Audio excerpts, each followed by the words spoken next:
is actual fights. They're actually either fighting with ropes and sticks or hand-to-hand combat.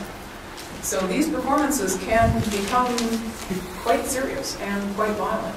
But what they're doing is, on the one hand, you're let that there's collective communal steam is being let off as they are reenacting this struggle that goes on in every human society and in every home in a culture, in a village. The jaguar has very ancient origins and, again, is one of the most frequently depicted transformation beings in ancient art from Mexico and Mesoamerica throughout the region.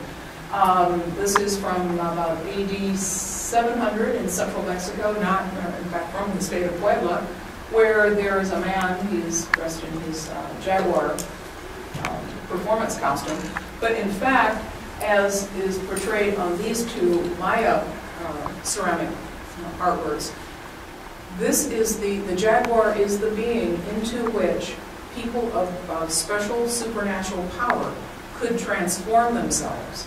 And in that transformed state, they could garner supernatural power, they could converse with the divinities to figure out how to take care of problems on Earth.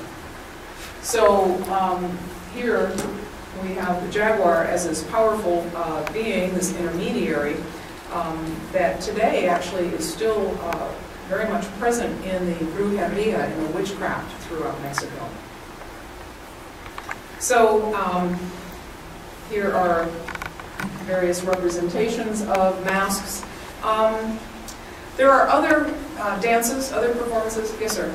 You know, it's surprising, with all these slides you're showing, the variety of interpretation for one specific subject. Right. I mean, it's really just amazing to see the artistic interpretations that these people are doing.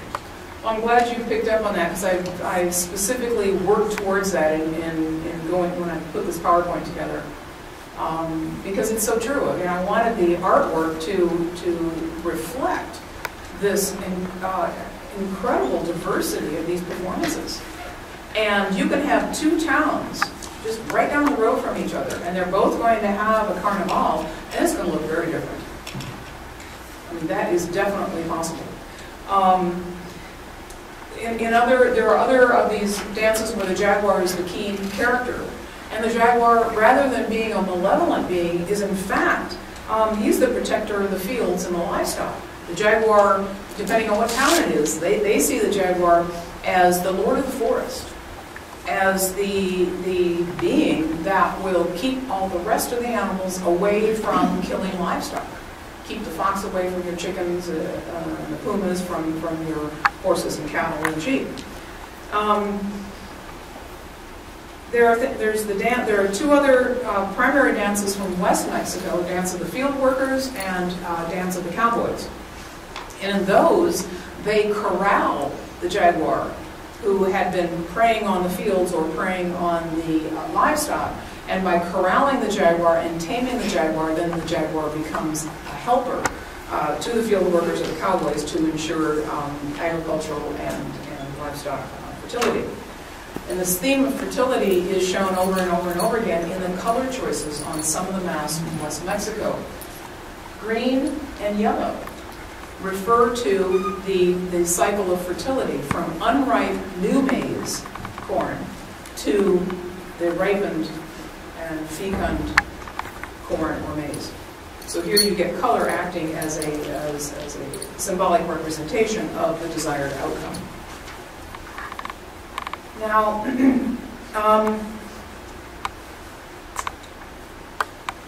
let's see, all right, I'll skip forward a little bit.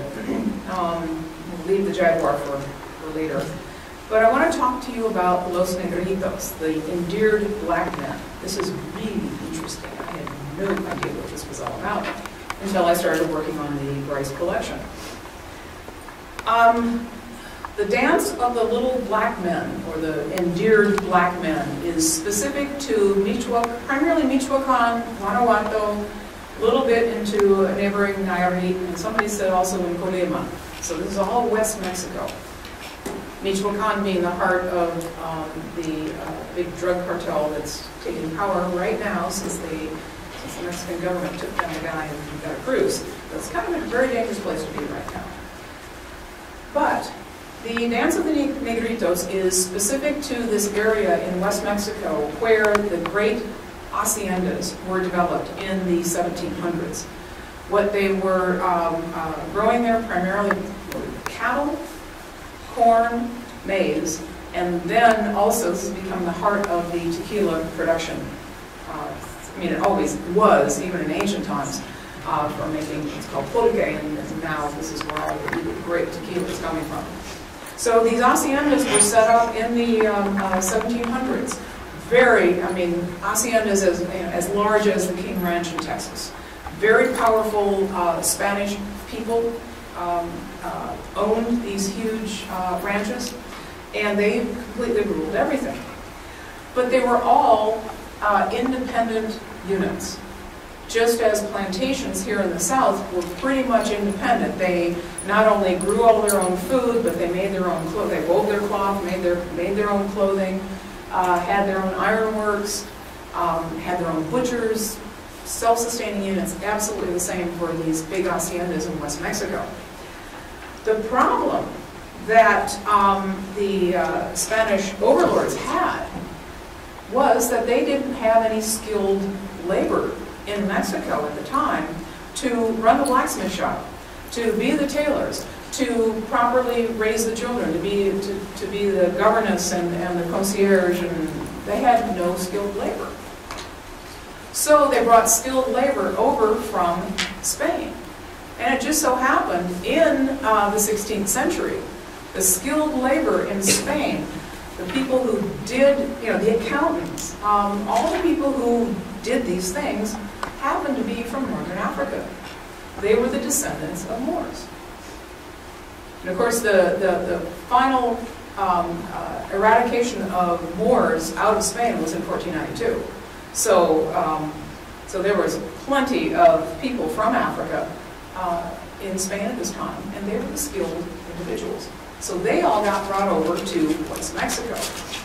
As a result, in West Mexico, these guys became associated with power. These were the, all of these black-skinned people were associated with economic power, with intellectual power, with social power. They were rich. In the eyes of the indigenous peoples, these guys, these workers, were incredibly rich, and they were very exotic. Nobody had ever seen black-skinned people before. So, every day, and they were running of these huge haciendas. So, what has happened is the black men dance has just become a primary dance of the region.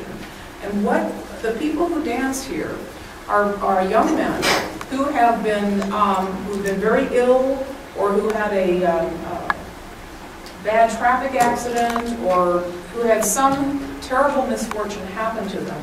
And by the grace of God in the community, they were made whole again.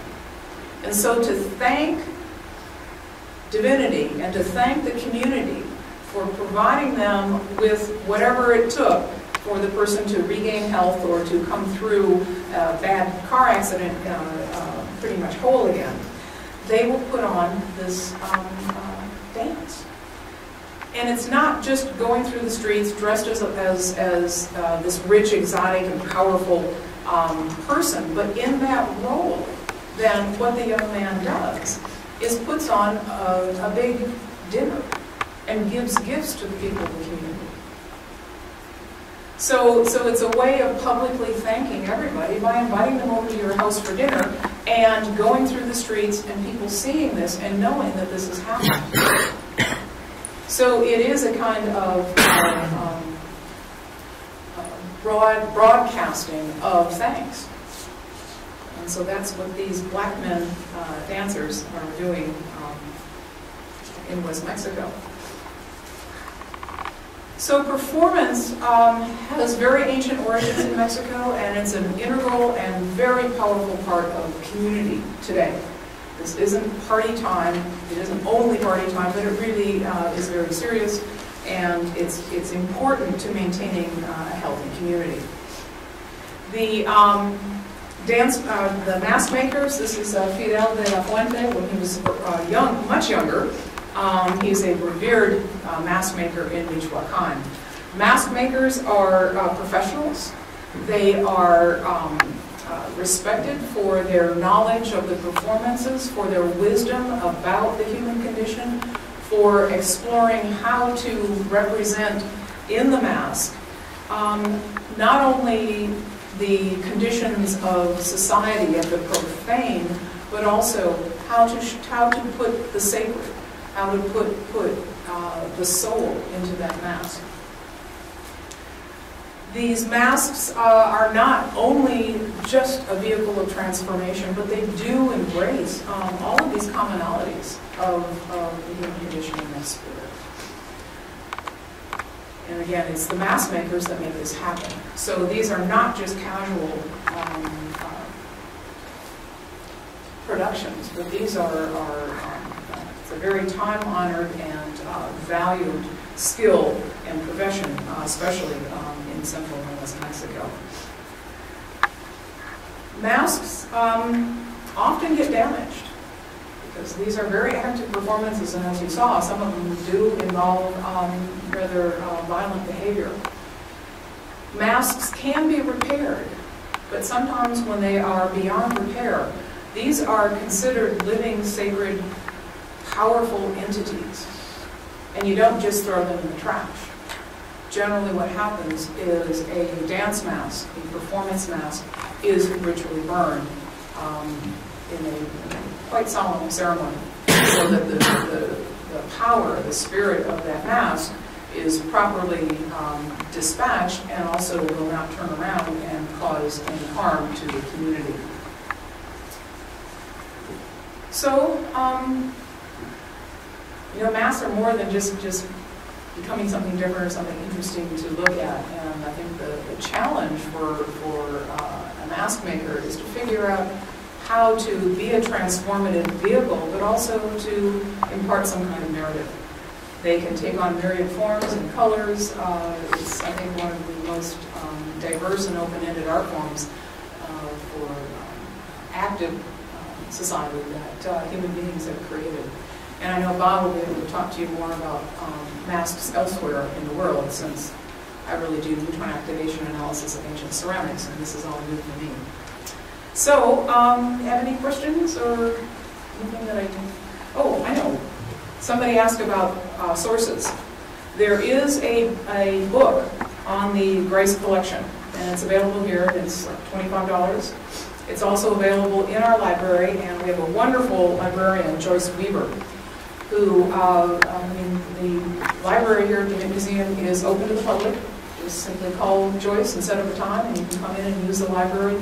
The major sources on books, publications on Mexican masks are here in the library, and she also has a very wide-ranging knowledge of sources on the web. So Joyce Weaver, I know, would be a very helpful source should you wish to look more into this.